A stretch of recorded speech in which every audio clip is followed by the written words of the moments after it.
أما بعد فقد قال الله تبارك وتعالى وقوله الحق وهو أصدق القائلين بسم الله الرحمن الرحيم يا أيها الذين آمنوا لا تدخلوا بيوتا غير بيوتكم حتى تستأنسوا وتسلموا على أهلها ذلكم خير لكم لعلكم تذكرون صدق الله العلي العظيم. Assalamu alaikum wa rahmatullahi wa barakatuhu. Verse that I recited today is verse number 27 from Surat al Noor. We've been doing the tafsir of it. In the next three verses from 27 to 29, these three verses are about the manners of entering someone's house, and it is indeed a prelude to the verse number 30. In this verse, he says, "O you who have faith, do not enter houses other than your own until you have announced your arrival and greeted their occupants." So there was a practice which was not being practiced according to the laws laid down by Islam, or actually even how a society, a civilized society would practice such a thing. You know, entering someone's house, how would you act that? So this was something which was not being practiced at that time, and therefore these ayat were revealed. The word which is used in this ayah is ista'anis, or the word which is being used is tasta'anisu, meaning is to seek permission and to announce before entering. According to narrations, this can be achieved through the name of Allah. For example, you might have seen this practice before you go in. You say, Ya Allah, so that you can announce that you're coming in. If there are any na-mahram, they can go ahead and cover themselves. Or by saying Salamun Alaikum out loud, so that they're aware of your entrance, and therefore they're ready if they're not in a position which they should be in front of a na-mahram. So the word tasta'nisu is derived from the word uns, Alif Noon Sin. And we are aware of this word uns, which shows mercy and compassion. So in this seeking permission and announcing your arrival, you're also doing it with mercy and compassion. A person asked Rasulullah sallallahu alaihi wasallam, he said, should I seek permission before entering the house of my mother, even if she lives there alone? Prophet replied by saying, yes, and for obvious reasons, that you do not want to walk in the house, even of your own mother, who's mahram to you, in a situation where she might not be properly dressed, or in a situation where, someone might be doing something that you don't want to show others. And therefore, he said, even in the house of your own mother, when you're going in, knock before you enter, announce before you enter, seek permission before you enter. In another tradition, it says one must seek permission 3 times before entering, to give household members time to get ready. And of course, in this case, if one was, in need, for example, you say, well, this is the rule of thumb, this is qaida kulli, universal law, and therefore I have to abide with it. No, if there was a time when there was the house was on fire, or there was some other emergency, then you do not need permission to knock on the door. You just go in and you take care of whatever is needed. So this is just in a situation where it's non-emergency situation.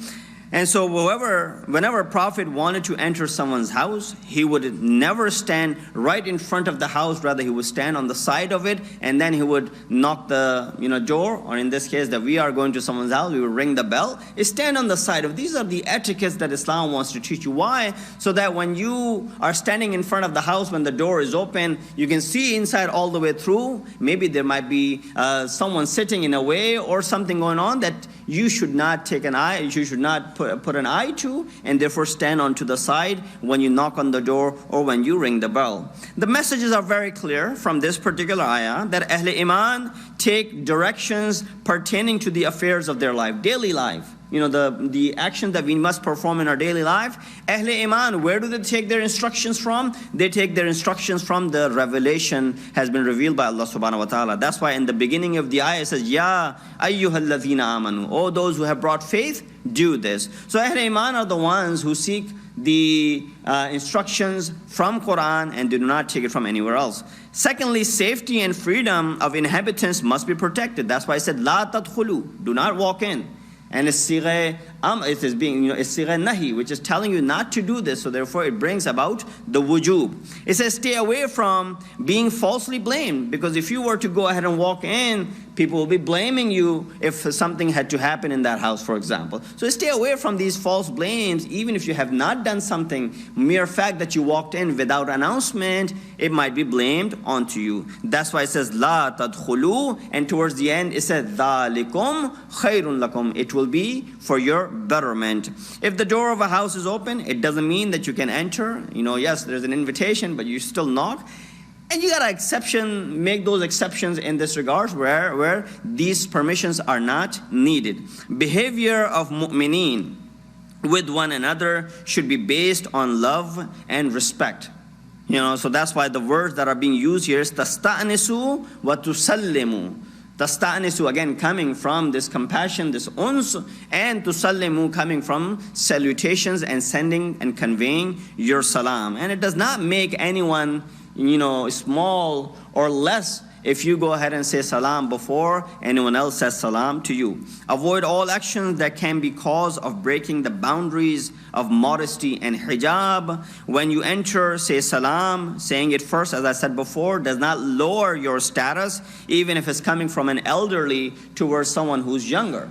This also is done as a method to preach, as a method to do tarbiyat of those who are young. So if you keep on waiting for them to say salam to you, they'll never learn, and therefore they will not be saying salam. So it is a method that as an adult, yes, you expect youngsters to say salam to you first. But if you go ahead and say salam to someone, you have taken lead in that which is mustahab. It is now wajib upon them to reply back to you.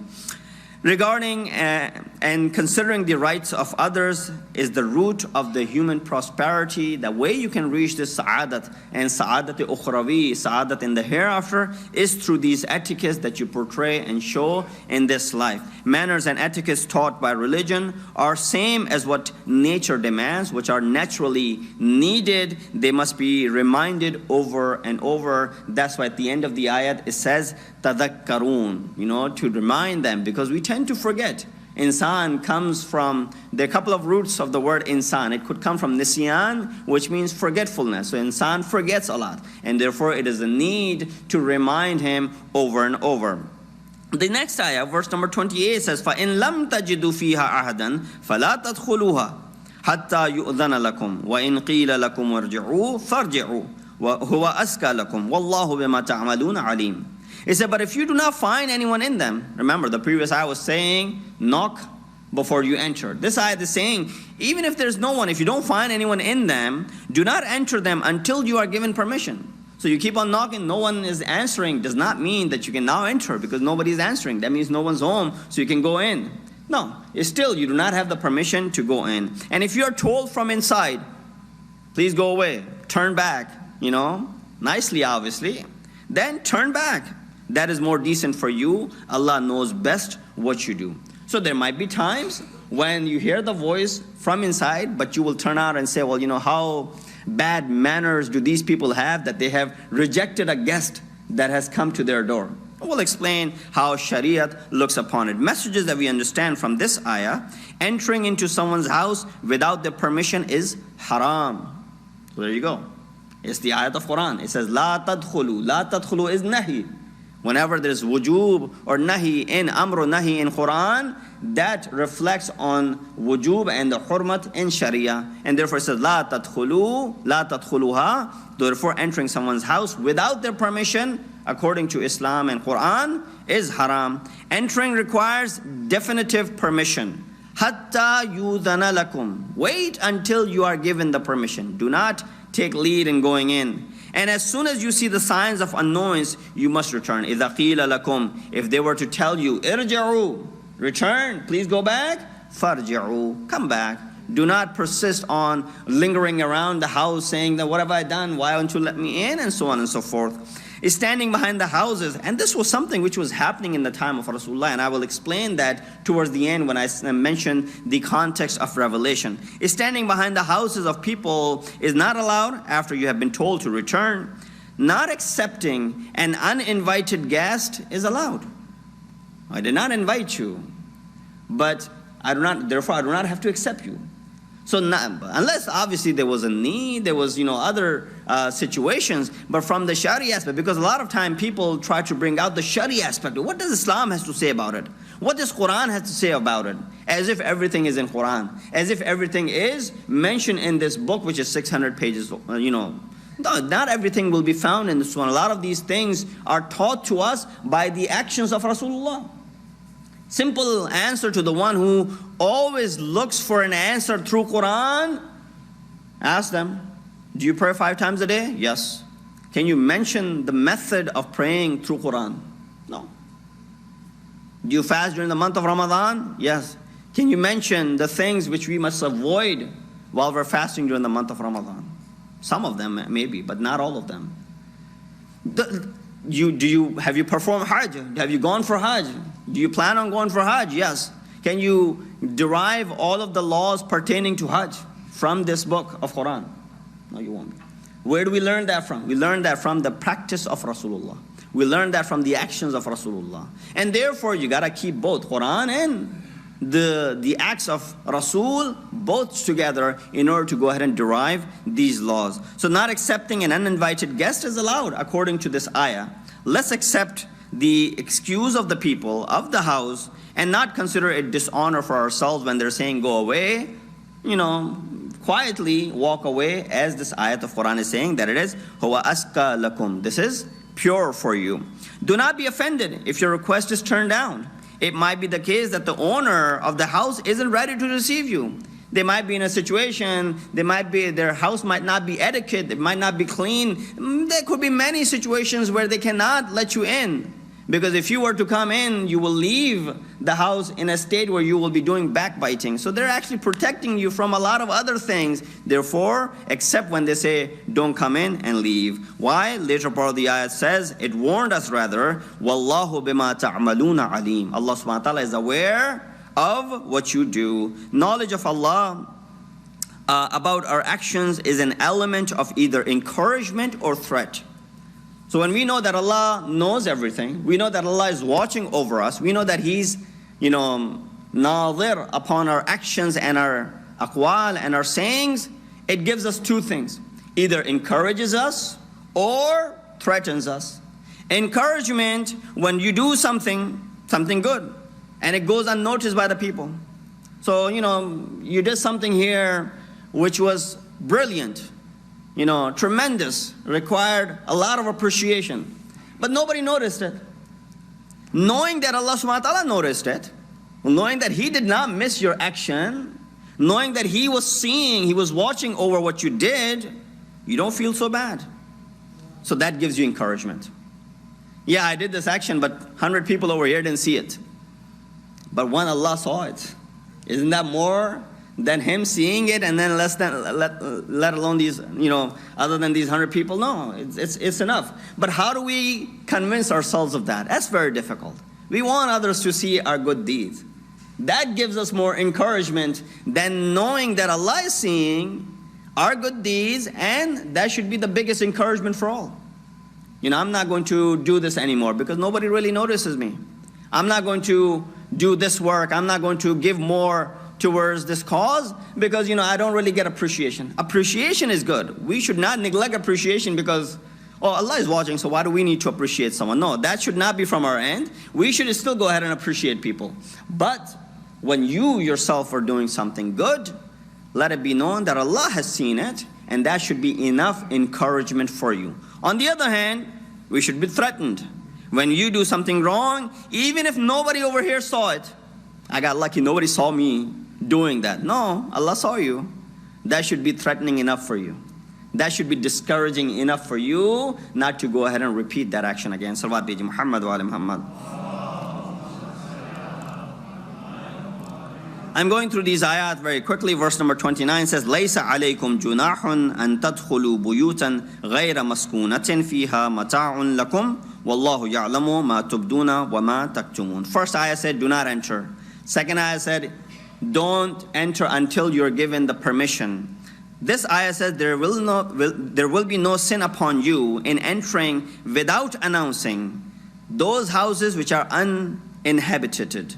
Those are غير مسكونة, where there is nobody living wherein. and have goods belonging to you. Allah knows whatever you disclose and whatever you conceal. Now, if you take this ayah and you don't read if you just knew Arabic or you knew you could read the translation of it. The translation says, there will not be any sin upon you to enter a house without announcing, which is not inhabited, there's nobody living there, and there were goods in it for you. Right away, I get the idea, it's talking about a house, just left alone for years and nobody's living there. It still belongs to someone. I can go in there and whatever goods are there, I can go ahead and take them. That's why it's very difficult to understand some of these verses. No, that's not the permission which is being given over here. You got to look at the context. You got to understand the words, the Arabic words, one by one. Public places is what is being discussed over here. It says public places have a different account and rule about entering as opposed to someone's residence. So over here when Allah says, there's no sin upon you if you enter a house without announcing, it's talking about public places. And therefore, entering these places doesn't require permission. What are such places? Masajid is one of them. Hotels, shops, schools, universities, restaurants, offices, the doors for which are open for public, you don't have to seek permission to enter. Do you need to seek permission before you enter this masjid? Does anyone stand over there and give you permission to enter this masjid? No. It's the house of Allah. It belongs to every single person over here equally. So therefore, you do not need permission to enter into the house of Allah. So going to places, public places, without any benefit, but this is where the point is. He said, yeah, it is allowed for you to enter these places if there's benefit for you. But if there's no benefit for you, the same rule applies, which we discussed in the first two ayat. Don't go. Just simply don't go. You should not enter unless there's some sort of manfi'at and benefit for you. What does that mean? We'll mention that. So going to these places without any benefit for you is not allowed according to the verse which says أَن تَدْخُلُوا بُيُوتًا غَيْرَ مَسْكُونَةٍ فِيهَا مَتَاعٌ لَكُمْ. So there should be something for you there, otherwise you going there, it's not allowed. So for example, benefits of masjid is ibadat. That's the benefit that you come to masjid.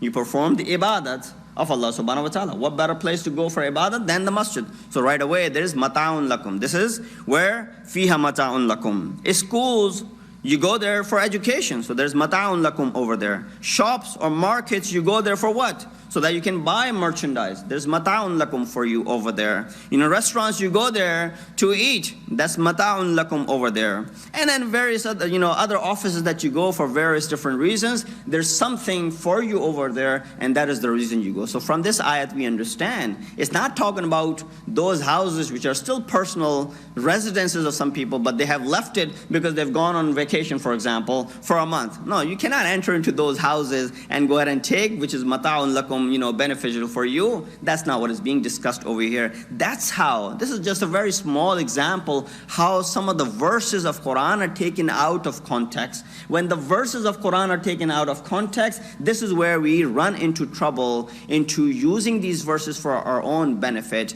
People start interpreting these verses, what they believe it means, and therefore you start causing chaos. That's why when Prophet had explained this Quran, even when he was leaving, he made sure that he gave the message clear to everyone that I'm leaving behind you two weighty things, not one weighty thing. Both of these weighty things should be accompanied together, otherwise you will not be able to benefit. And Quran is one of them, and my itrat is the other one. Quran itself will not be beneficial for you if you took Ahl Bayt out of them. And we saw the example of that in the Battle of Siffin. What were these people holding on their banners? They were holding Quran, yet they were standing up against Amirul Mu'mineen. The army of Muawiyah is standing with Quran. They're holding the pages of Quran, and that's why Muslimin were fooled into falling into this trap, and they did not go along with this war, and they actually betrayed Amirul Mu'mineen. This is where we understand, even in those early days, those people who had seen Rasulullah, those people who had taken this wahi and heard it firsthand,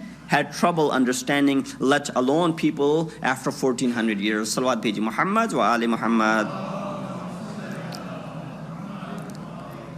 So when you're entering these public places, make sure you keep your benefit understandable, and so you enter because of that. When entering public places, Allah Keep Allah in your perspective and remind yourself that Allah knows what's on your mind and what are you doing. That's why this ayah said, Wallahu ya'lamu ma tubduna wa ma taktumun. Allah knows best what you are hiding and what you are showing, or what you're concealing. So whatever is in your mind, yes, these people might not know. The people in the masjid might not know what you're here for. People at the shops and the markets might not know what you're there for. In restaurants, people might not know what you're there for. But Allah subhanahu wa ta'ala knows what you are there for, and therefore take heed from that. There's no doubt that humans have two-dimensional life, a dimension which is individual and the another one which is the social. This is the social life that we are in. So therefore, they have two types of lifestyles, personal and public. No, this is not hypocrisy. Hypocrisy is something else, where you say something, believe something in your house, and you say something outside of your house. You're praising someone outside, but when you go inside the house, you're not praising that person anymore. No, this is different. You have two lifestyles, one which is the personal lifestyle, second which is the social and the public lifestyle. So humans are bound to dress modestly when out in the public, and it is understandable. It is wajib upon them, and they cannot keep the same dress code throughout the day. You think I wear all this thing all day long? Simple example in front of you? No. I come here, so I dress up this way. You go to your work, you dress accordingly. So you can't keep that dress code 24 hours. It's very difficult. Then we look at towards the ladies. They have to put on more clothing than you and I do. There's hijab on it, there's chadar on it, there's all these things that do you think they keep those things on for 24 hours? It'll be very difficult. So it'll actually make their life very difficult. And that's why for their comfort in their houses when they're resting, they do not have to observe those things. And therefore there's one, personal lifestyle. Second is the social lifestyle. Yeah, when you walk into the social realm, you're dressed one way. When you are in your house, and your personal, place of residence, you're going to be dressing differently. So he wants to be free. This person wants to be free from these limitations of the day in public and rest with his family, discuss his personal affairs, benefit from his freedom to whatever extent is possible in this boundary that he has for himself. For this reason, he closes his doors to public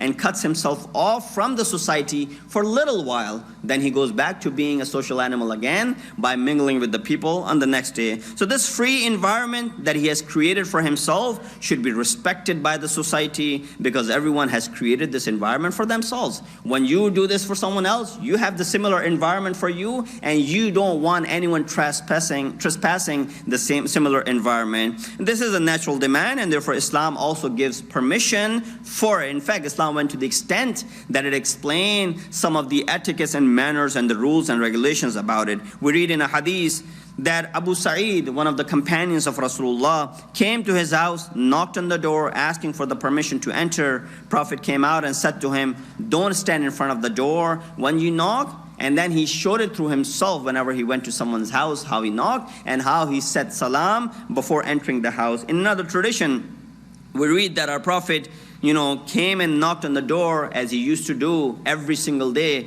on the door of his daughter, Janab Fatima Zahra, Salamullahi alayha. And I might not have the time to go in the details of why this verse was revealed, but I'll explain it very quickly, that Prophet married, before I go to the story about Janab Fatima, I have 4 or 5 minutes in my hand, that when Prophet married Zainab bint Jahish, he invited a lot of people over his house for walima. Walima which is mustahab to do. And so people ate, and slowly they started to leave. But Anas, who was Prophet's, one who lived with Prophet, Prophet's servant, asked to remove the tablecloth when people had left, as usually you do. You start wrapping things up. But he saw that there were 3 people who were sitting there still discussing, and they were talking. Prophet went out. And then he came back inside, and he saw these 3 people were still sitting there, and they were still chatting and talking. This is where Allah subhanahu wa ta'ala revealed this ayat from Surah Ahzab, verse number 53. He said, "Oh, you who have faith, do not enter Prophet's houses for a meal until you are granted permission." So Prophet invited you, come in. Without hanging around for it to be readied. It's going to be ready in a couple of hours. Why are you still circling around? And then, but enter when you are invited, and disperse when you have taken your meal. without cozying up for chats, this and that. Such conduct of your part, on your part, offends Rasulullah. He is ashamed of saying this to you. But Allah subhanahu wa ta'ala is not ashamed of making the laws clear for you. So this was the context why it was revealed. And also people would come and ask, knocking on the door of Rasulullah for the daily necessities. For example, you don't have this thing over here, but back in the home, you would go knock on someone's door. Do you have some sugar? Can I borrow some of this? Can I borrow some of that? They would be coming in. Prophet said, Allah said in this particular ayah of Surah Ahzab 54, that make sure that you ask behind the curtain. Don't walk in when there are ladies in the house. And so in this tradition which I was quoting, Prophet comes to Janab Sayyida's house, knocks on the door and says, Salamun alaikum. She replied by saying, Alaikum assalam. Prophet then said, do I have the permission to enter? Look at the etiquette the Prophet is showing. He's going to his daughter's house. Do I have the permission to enter? She said, yes, O father, please enter. Then he said, I have a guest with me. Does he also have the permission to enter? She replied, please wait while I wear my hijab, because for someone else, I will have to cover myself. Prophet then sought permission once again, and then they entered the house. Prophet entered the house with Jabir ibn Abdullah.